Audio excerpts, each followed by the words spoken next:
Malaquias capítulo 1. Nós iremos ver os 14 versículos do capítulo. Amém? Todo mundo achou? É o último livro do Antigo Testamento. Eu vou ler todo o capítulo, em seguida eu já entro com o contexto e dou continuidade a toda a exposição. Malaquias capítulo 1, versículo 1. Uma advertência, a palavra do Senhor contra Israel, por meio de Malaquias. Eu sempre os amei, diz o Senhor. Mas vocês perguntam, de que maneira nos amaste? Não era Esaú irmão de Jacó? Declara o Senhor. Todavia, eu amei Jacó, mas rejeitei Esaú. Transformei suas montanhas em terra devastada, e as terras de sua herança em morada de chacais do deserto. Embora Edom afirme, fomos esmagados, mas reconstruiremos as ruínas.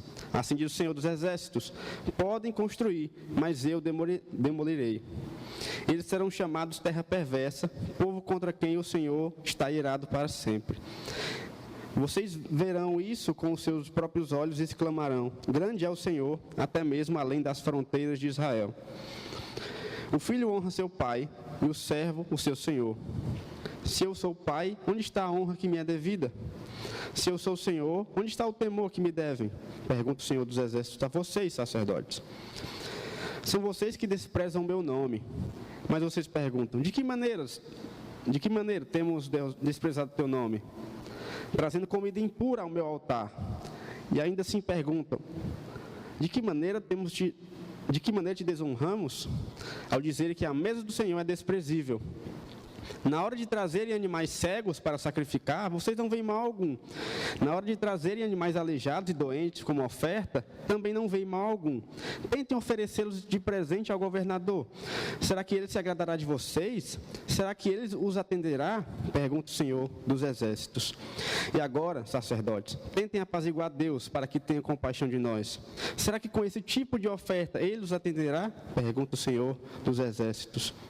Ah, se um de vocês fechasse as portas do templo, assim ao menos não acenderiam fogo do meu altar inutilmente. Não tenho prazer em vocês, diz o Senhor dos Exércitos, e não aceitarei as suas ofertas, pois, do Oriente ao Ocidente, grande é o meu nome entre as nações. Em toda parte incenso é queimado e ofertas puras são trazidas ao meu nome, porque grande é o meu nome entre as nações, diz o Senhor dos Exércitos. Mas vocês o profanam ao dizer que a mesa do Senhor é imunda e que a sua comida é desprezível. E ainda dizem, que canseira, e riem dela com desprezo, diz o Senhor dos Exércitos. Quando vocês trazem animais roubados, aleijados e doentes e os oferecem em sacrifício, deveria eu aceitá-los de suas mãos? Pergunta o Senhor.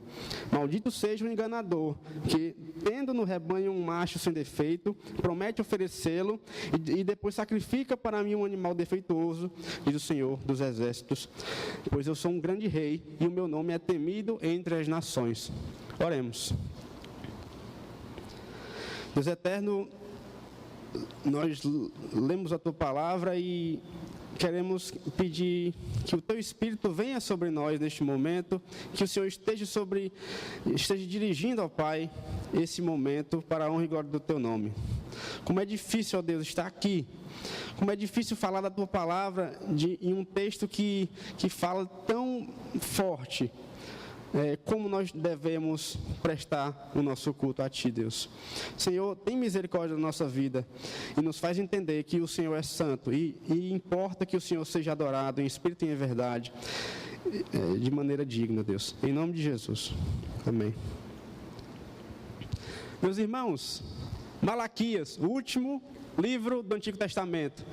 E em que momento histórico está Malaquias?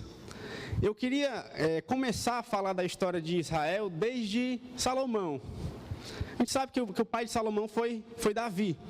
Davi, ele reinou sobre Israel. Depois, o seu filho Salomão, ele reinou também sobre todo Israel durante 40 anos. Só que no final na vida de Salomão, ele se afastou de Deus e depois voltou. Eu acredito que ele voltou depois, né? E por causa desse pecado dele, Deus decidiu dividir o povo, dividir o reino. Então, Deus dividiu o reino entre norte e sul. Então, o reino do norte, ele ficou sendo conhecido como o reino de Israel, cuja capital, primeiramente, foi Siquém, e depois foi Samaria. E o reino do sul era o reino de Judá, e a capital de Judá era Jerusalém. E em Jerusalém reinava o filho de Salomão, que era Roboão. E no norte, o primeiro rei de Israel, na monarquia dividida, como é conhecida, foi Jeroboão, que era um servo de Salomão. Então, os profetas menores do Antigo Testamento, eles estão inseridos exatamente nesse reino dividido. Tanto que alguns eles profetizam para Israel, somente para Israel, e outros profetizam somente para Judá, e outros profetizam para os dois. O reino do norte, Israel, tinha vários problemas. Um deles era a idolatria. Então, por causa da idolatria, Deus entregou o reino do norte à Síria. Em 722 a.C., o rei da Síria invadiu Samaria e tomou para si tomou o povo. O povo ficou conhecido como cativeiro assírio, né? E o rei da Síria não conseguiu levar cativo também o reino do sul. Mas então, em 722 a.C., Israel deixou de existir e só existia agora o reino do sul. E Israel deixou de existir por causa da idolatria. E isso foi previsto pelos profetas, e o reino do sul também tinha esse problema de idolatria. E foi por isso que Deus entregou Jerusalém, entregou os judeus nas mãos de Nabucodonosor, que levou o povo cativo à Babilônia. A gente consegue ver isso em 2 Reis, a gente consegue ver isso também no livro de Daniel. Quando Daniel foi levado cativo para... Obrigado, irmão. Foi levado cativo para a Babilônia. Alguns judeus morreram nessa invasão, e alguns foram para o Egito, fugiram para o Egito. Inclusive Jeremias, ele foi obrigado a ir ao Egito. Ele não queria ir para o Egito, ele queria ir junto com o povo. Então, no cativeiro, eles passaram 70 anos no cativeiro da Babilônia. E lá foi prometido, por intermédio dos profetas, que eles retornariam para Jerusalém e que Deus restauraria o templo, porque o templo havia sido destruído por Nabucodonosor. E foi prometido também um Messias para o povo também. Enfim, várias promessas foram feitas para o povo judeu. Nós conseguimos ver isso nos profetas, em alguns profetas. E passados 70 anos, a gente consegue ver no livro de Daniel que depois que a Babilônia cai, ela cai para o Império Medo-Persa. E o Império Medo-Persa libera o povo para voltar para Jerusalém. A gente consegue ver isso também, essa volta do povo, nos livros de Esdras e Neemias. Só que quando o povo volta, existiam vários problemas que a gente vai ver dois deles hoje. E já adiantando aqui, Malaquias está inserido justamente nesse período. Alguns estudiosos vão falar que Malaquias, ele era contemporâneo de Neemias, e ele profetizou durante o tempo que Neemias voltou para a Pérsia. Porque assim, Neemias, ele foi para Jerusalém, depois ele voltou para a Pérsia, e depois ele voltou de novo para Jerusalém. Então, esse período que ele foi de volta para a Pérsia, alguns estudiosos falam que Malaquias profetizou nesse período. Eu acredito que tenha sido um pouco depois de Neemias, mas não vem ao caso. Mas os problemas que a gente encontra no livro de Neemias e Esdras são os mesmos problemas aqui que nós encontramos em Malaquias. Problema com o dízimo, com as ofertas, problemas em casamento misto principalmente, mas idolatria não existia mais entre o povo de Deus. O povo de Deus tinha aprendido, enfim, a não ser idólatra. Então é nesse contexto que está inserido Malaquias. Malaquias, então, ele vai começar dizendo, versículo 2: Eu sempre os amei, diz o Senhor. Mas vocês me perguntam, de que maneira nos amaste? Vou dar uma pausa aqui, porque, como eu havia falado antes, Deus tinha prometido uma restauração do templo, e o templo já havia sido restaurado aqui, mas o templo era menor do que quando era com Salomão, e o povo estava sofrendo de uma apatia espiritual, o povo não estava mais se importando muito com as coisas de Deus, porque a gente consegue ver claramente aqui, porque eles perguntam, de que maneira o Senhor nos amou? A gente passou 70 anos cativo na Babilônia, o Senhor prometeu que ia restaurar o povo, que ia restaurar o templo, que a glória da segunda casa seria maior do que a primeira, o Senhor prometeu o Messias, e nós não, já passaram aqui 100 anos, desde a primeira volta dos judeus até Jerusalém. Então o povo perguntou, de que maneira o Senhor tem nos amado? Se o que o Senhor prometeu não aconteceu. Aí a resposta de Deus é interessante. Ele fala, não era Esaú, irmão de Jacó? Declara o Senhor. Todavia eu amei Jacó, mas rejeitei Esaú. Então, o que é que Deus quer falar com isso aqui? Meus irmãos, como a gente lê em Gênesis, o filho mais velho de Isaac era Esaú. E Esaú, ele era para ser o herdeiro de Isaac. Então, não era para ser Abraão, Isaac e Jacó, era para ser Abraão, Isaac e Esaú. Só que Deus, ele escolheu Jacó e ele rejeitou Esaú. Então, o que Deus está falando aqui é o seguinte, vocês sabem como é que eu amo vocês? Eu escolhi vocês em vez de escolher os filhos do irmão de Jacó, os filhos de Esaú. Tanto é que Jesus vai, aliás, que Deus vai falar por intermédio de Malaquias aqui, que Ele transformou suas montanhas em terra devastada e em terras de sua herança em morada de chacais. Aí vai falar de Edom aqui. Edom, a gente consegue ver isso no livro de Obadias, que Edom era inimigo do povo de Deus. Edom ficou sendo chamado os filhos de Esaú. Então, os filhos de Esaú eram o povo de Edom. E Deus proferiu sentenças contra Edom, por intermédio de Obadias. E olha que Deus que fala aqui. Ele diz que transformou as suas montanhas em terra devastada e as suas terras, e a terra de sua herança em morada de chacais no deserto. A gente viu esse semestre um panorama do Antigo Testamento no seminário, e a gente viu um mapa que via Edom, ficava justamente no deserto. Então, Deus está falando aqui que, embora fosse para ser Esaú o escolhido, Deus mudou o seu plano e escolheu Jacó. Então o povo tinha que estar satisfeito, o povo tinha que perceber o amor de Deus na eleição. E aqui, meus irmãos, eu queria dar um parênteses para aplicar em nós aqui. Por quê? Paulo cita esses versículos aqui em Romanos, capítulo 9, quando ele vai falar da eleição do povo de Deus. Para nós, o que isso significa? Que ele amou Jacó e rejeitou Esaú. Significa dizer que Deus prova o seu amor para conosco, nos salvando.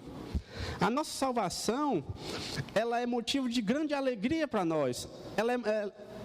Só pelo fato de nós sermos salvos, a gente tem que olhar para Deus e perceber esse amor de Deus para conosco. Só que o povo não conseguia ver isso.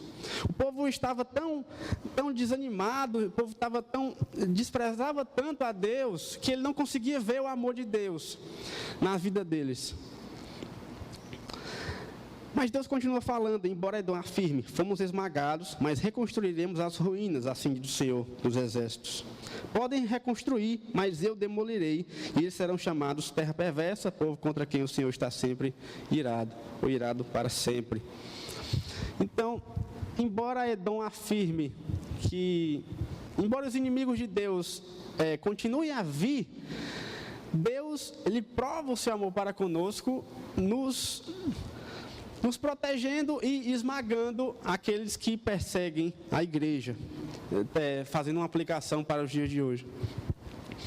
Vocês verão isso, versículo 5. Com seus próprios olhos exclamarão, grande é o Senhor. até mesmo além das fronteiras de Israel. Deus, Ele é nosso Deus. As coisas que acontecem na nossa vida, a gente sabe que é Deus quem está nos guiando, mas a gente tem que saber também e entender que Deus é soberano sobre tudo. Então, tudo só acontece se for da vontade de Deus, tanto da vontade permissiva quanto da decretiva.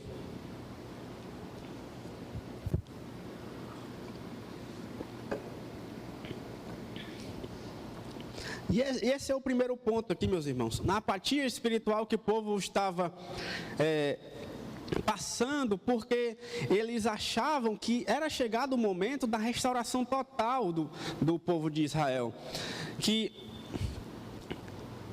E isso aplicando para nós, a gente acha que a gente ora e aquilo que a gente quer é da vontade de Deus, só que, e quando não acontece, a gente fica indignado com Deus, porque não aconteceu aquilo que a gente queria.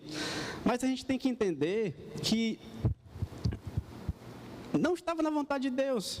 A gente tem que entender, meus irmãos, que Deus, Ele nos ama e quer o melhor para nós.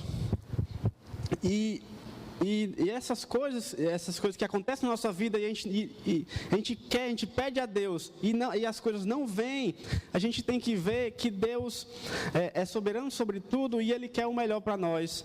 E isso não pode nos deixar apáticos e impedir o nosso relacionamento com Deus. Só que aqui isso estava acontecendo. E muitas vezes isso acontece conosco também. Muitas vezes nós estamos tão abatidos, tão tristes, que nós não conseguimos relacionar com Deus. E a gente vai ver, a partir do versículo 6 aqui, que isso tem consequências drásticas para o povo de Deus. Quando o povo de Deus deixa de se relacionar com Deus intimamente, tudo que ele fizer vai dar errado. Versículo 6. O filho honra seu pai e o servo o seu senhor. Se eu sou o pai, onde está a honra que me é devida? Se eu sou o Senhor, onde está o temor que me deve? Pergunta o Senhor dos Exércitos a vocês, sacerdotes. São vocês que desprezam o meu nome, mas perguntam, de que maneira temos desprezado o teu nome, trazendo comida impura ao meu altar? E ainda assim perguntam, de que maneira te desonramos? Ao dizerem que a mesa do Senhor é desprezível. Então aqui é uma consequência do relacionamento com Deus errado. Aqui Deus não muda de assunto. Aqui Deus está falando de duas coisas, primeiramente. Que Deus é nosso Pai e que Deus é nosso Senhor. Às vezes a gente ora a Deus chamando Ele de algumas palavras que são esquisitas, mas porque Deus é nosso Pai e nós temos um relacionamento específico com o nosso Pai. Só que quando Deus é apresentado como Pai no Antigo Testamento, Ele nunca é apresentado só de uma maneira de um relacionamento com Ele. Deus é apresentado como Pai em forma de respeito. Nós temos que ter respeito com Deus. E o que Malaquias fala aqui? O que Deus fala aqui? Eu sou o pai de vocês, né? Vocês sabem aquele mandamento, honra teu pai e tua mãe? Pois é, vocês têm que me honrar. Então, é por isso que Deus se chama de pai aqui por intermédio de Malaquias. E Deus, além de ser pai, Ele também é Senhor. E nós devemos temer a Deus. Só que depois aqui, e é o ponto principal aqui do texto, ele vai começar a falar de ofertas e culto que estavam errados. Como a gente leu aqui, a gente viu que o povo, ele estava oferecendo sacrifícios a Deus de maneira errada. Então, como era o culto no Antigo Testamento? O culto no Antigo Testamento não era que nem o que a gente tem hoje aqui, que é oração, leitura da palavra, louvores, pregação, oferta, se eu já falei. Não era assim o culto no Antigo Testamento. O culto no Antigo Testamento era essencialmente sacrifícios oferecidos a Deus. Então, e até um livro que eu estava lendo, O Culto Segundo Deus, que o autor vai falar que o nosso culto a Deus, ele deve ser de maneira certa. existe uma forma certa de se cultuar a Deus. Existe uma maneira que Deus se agrada. Só que o que estava acontecendo aqui não era isso. O povo estava desprezando Deus. De que maneira o povo estava desprezando Deus? Trazendo comida impura ao meu altar. Hoje nós vimos na sala dos jovens, não foi esse tema específico, mas a gente leu alguns trechos de Levítico. E eu fiquei muito feliz porque muita coisa que foi falado na sala dos jovens era o que eu tinha escrito aqui para trazer para os irmãos. Quando a gente vai ler Levítico, a gente faz a nossa leitura anual da Bíblia, a gente vai ver que tem muitos detalhes que os sacerdotes tinham que fazer e que o povo tinha que oferecer sacrifício a Deus. E a gente, às vezes, parece ser uma leitura muito ruim no livro de Levítico, só que quando a gente vai mais a fundo, a gente vê a santidade de Deus de uma forma tão clara, a gente tem que ler, então, o livro de Levítico com a cabeça debaixo da terra, porque Deus não aceita ofertas, não aceita louvores a Ele de qualquer forma. Existe uma forma certa de se cultuar a Deus. E o povo aqui não estava cultuando a Deus de maneira correta. O povo estava oferecendo comida ruim a Deus. Versículo 8. Na hora de trazerem animais cegos para sacrificar, vocês não veem mal algum. Na hora de trazerem animais aleijados e doentes como oferta, também não veem mal algum. Então, o que o povo estava oferecendo a Deus eram animais defeituosos, eram animais que não faziam parte daquilo que foi escrito por Moisés, ditado por Deus, não fazia parte da lei de Deus, aquilo que eles estavam oferecendo. E trazendo para nós, muitas vezes a gente junta um dinheiro, a gente oferta a Deus, a gente faz as coisas para Deus, e a gente não entende que existe uma maneira certa de fazer as coisas de Deus. E Deus não aceita. Versículo 10. Olha o que o versículo 10 vai falar, porque, para mim, esse é o versículo mais forte desse capítulo 1 de Malaquias. Ah, se um de vocês fechasse as portas do templo, assim ao menos não acenderiam o fogo do meu altar inutilmente. Não tenho prazer em vocês, diz o Senhor dos Exércitos, e não aceitarei as suas ofertas. Deus está falando claramente aqui que Ele não está aceitando o culto deles, não está aceitando as ofertas deles. Meus irmãos já pensaram nisso? Deus não muda, os irmãos sabem disso. Já pensou se Deus rejeita a nossa oferta? A nossa oferta que a gente cantou hoje aqui, que inclusive no momento de oferta a gente falou que Deus é santo. Já pensou que tudo bem, a igreja vai aceitar a sua oferta, vai ajudar a igreja, mas se Deus não aceitar a nossa oferta, se Deus não se agradar daquilo que nós fazemos para Ele, porque é algo muito forte de Deus dizer, não tenho prazer em vocês. Já pensou Deus falar isso conosco? A gente tem que saber, irmãos, que Deus é santo, como nós cantamos.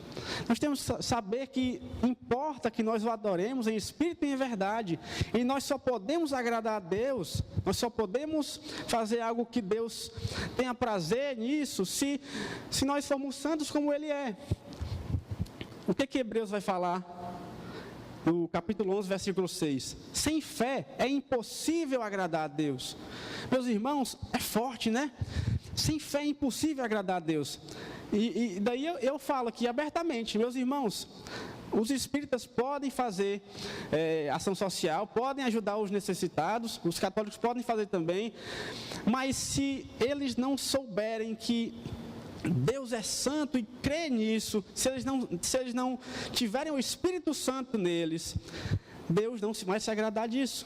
Embora a sociedade possa se satisfazer com isso, embora a sociedade possa olhar para isso e ver, não, realmente eles são um povo santo, porque eles estão ajudando aí os necessitados, mas o que importa é agradar a Deus, e não é o homem. E Deus, Ele não tem prazer em algo que não é santo. Os irmãos, é por isso, meus irmãos, que nós não conseguimos agradar a Deus se não for pelo Espírito Santo em nós. É por isso que o Espírito Santo habita em nós e o que nós fazemos de bom não é de nós mesmos, porque a nossa natureza é pecaminosa. Então, tudo que nós fizermos por nós mesmos vai ser ruim aos olhos de Deus. É por isso que Deus fala que as nossas melhores obras de justiça são como trapos de imundície, porque Deus só se agrada do que é santo. Deus só se agrada do que é santo. Então, se nós temos o Espírito Santo, nós podemos agradar a Deus. Não por nós mesmos, mas por causa do Espírito Santo. Versículo 11. Pois do Oriente ao Ocidente, grande é meu nome entre as nações. Em toda parte incenso é queimado e ofertas puras são trazidas ao meu nome. Porque grande é o meu nome entre as nações, diz o Senhor dos Exércitos. Deus é um Deus grande. Deus não é só Deus sobre nós, não é só Deus sobre a natureza, Deus não é só Deus sobre as coisas que acontecem no mundo. Deus não entra na nossa cabeça o que realmente é Deus, porque a gente só vê o que é visível. Deus é invisível, mas pelo Espírito Santo que habita em nós, nós podemos chegar à conclusão que Deus é muito mais do que aquilo que nós imaginamos.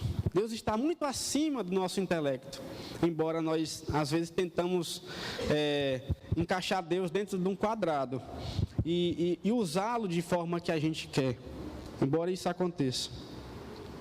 Versículo 12. Mas vocês o profanam ao dizerem que a mesa do Senhor é imunda, que a sua comida é desprezível, e ainda dizem que canseira, e riem dela com desprezo, diz o Senhor dos Exércitos. Quando vocês trazem animais roubados e aleijados e doentes, e os oferecem em sacrifício, deveriam aceitá-los de suas mãos? Maldito seja o enganador, que tendo no rebanho um macho sem defeito, promete oferecê-lo e depois sacrificam para mim um macho defeituoso, diz o Senhor dos Exércitos. Pois eu sou um grande rei, e o meu nome é temido entre as nações. O povo então estava desprezando Deus.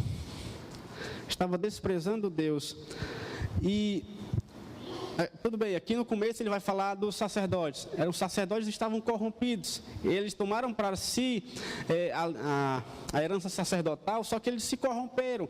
Eles não estavam fazendo de acordo com o que a lei prescrevia para eles fazerem a respeito dos sacrifícios e do culto a Deus. Eles não viam mal algum nisso. Ainda falavam, que canseira.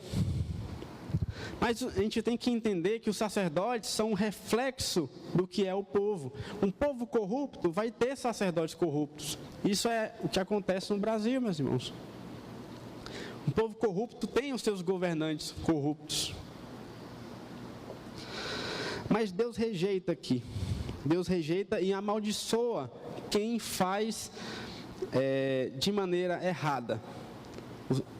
Quem cultua ele de maneira errada. Então eu queria, exposto aqui o capítulo 1 de Malaquias, eu queria trazer algumas reflexões para nós hoje. Essa aqui é a antiga aliança. A antiga aliança, ela tinha esses sacrifícios para o povo oferecer a Deus. E no Novo Testamento, até a morte de Cristo, também eles estavam sobre a antiga aliança. Como a gente viu hoje, que aquele que foi curado foi oferecer sacrifícios a Deus, ofertas a Deus. Mas hoje é um pouco diferente. Hoje nós não temos mais esse negócio de sacrificar animais para Deus. Porque Cristo, ele é o suprassumo de toda a criação e ele foi oferecido a Deus no lugar de tudo.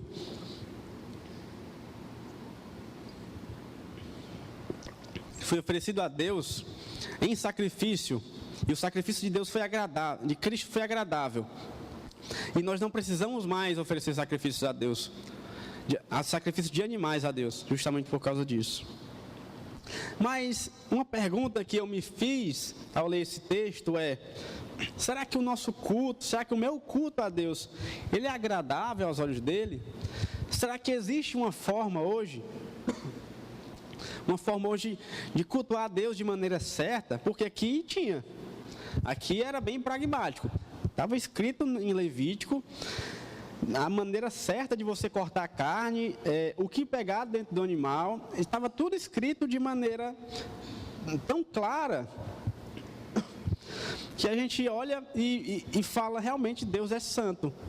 E se não for desse jeito aqui, Deus não vai se agradar. E era o que estava acontecendo aqui no tempo de Malaquias. E Deus não estava se agradando. Será que nós hoje agradamos a Deus no nosso culto? E é muito difícil falar isso, porque eu estava pensando ali, e ao longo da semana, quando eu estava preparando, será que aquilo que eu faço a Deus agrada a Ele?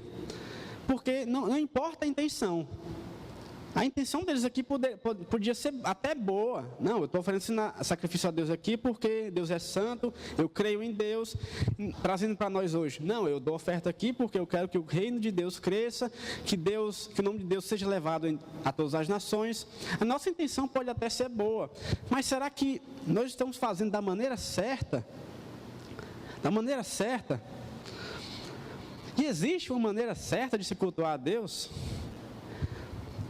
Existe uma maneira certa, só que ela não é pragmática, não foi escrita da mesma forma que Levítico foi, e não é visível a maneira certa de se adorar a Deus e de se cultuar a Deus. Cristo fala que os verdadeiros adoradores adorarão ao Pai em espírito e em verdade. Só que existe uma maneira certa de se cultuar a Deus. Se a nossa vida espiritual, o nosso relacionamento íntimo com Deus não estiver bom, se nós não tivermos um relacionamento de Senhor e servo, se nós não lermos a Bíblia constantemente, diariamente, se nós não buscarmos nos relacionar com Deus, se nós não buscarmos a Deus, então, tudo que nós fizermos para Ele, seja o nosso culto, seja as nossas ofertas que nós entregamos aqui, seja tocar aqui em cima, seja cantar, seja ajudar em departamentos aqui na igreja, tudo que nós fizermos para Deus tende a ser rejeitado por Ele, porque Ele não vai aceitar nada que não seja santo. E nós só podemos entregar algo santo a Ele se nós nos aproximarmos dEle, e através do Espírito Santo que habita em nós. Então existe sim uma maneira certa de se cultuar a Deus. E eu queria que os irmãos saíssem daqui hoje com esse sentimento que eu tive quando eu estava sentado ali. Será que eu estou agradando a Deus, louvando aqui? Será que a partir do momento que eu entrei aqui para adorar junto com os irmãos, reunir como igreja, será que eu estou agradando a Deus? E como a gente viu aqui, não é a intenção que basta, é a maneira certa. E se nós não nos relacionarmos com Deus, não tivermos um profundo relacionamento de intimidade com Deus, tudo que nós fizermos tende a ser rejeitado por Deus. Nós só podemos cultuar a Deus de maneira correta se nós estivermos com uma vida em comunhão com Ele. O que importa não é a intenção, o que importa é fazer da maneira correta. Então, quanto mais próximos nós estivermos de Deus, quanto mais ligados, quanto mais inteirados na palavra, quanto mais conhecimento que nós buscarmos de Deus, e não buscar apenas por buscar, não estudar a Bíblia só por ter conhecimento, mas buscar porque nós precisamos de Deus. Foi esse o motivo pelo qual eu entrei no seminário. Foi para me relacionar mais com Deus e buscar agradar mais a Ele, tentar agradar a Deus da maneira correta. Mas quanto mais próximo nós estivermos de Deus, mais Ele se agradará de nós. Meus irmãos, que nós saiamos daqui hoje com isso em mente, que nós saiamos daqui pensando justamente se nós estamos agradando a Deus com o nosso culto. Será que nós estamos agradando a Deus? Será que nós estamos nos relacionando com Ele, querendo agradá-lo, querendo fazer a sua vontade, ou a gente só vai até Ele para ter mais conhecimento e ser mais do que outro, ou buscando algum interesse próprio em se relacionar com Deus. Nós temos que nos relacionar com Deus para que nós possamos agradá-lo. Nós só conseguimos agradá-lo por causa do Espírito Santo que habita em nós. Sem o Espírito Santo, meus irmãos, nós não conseguimos agradar a Deus. Amém?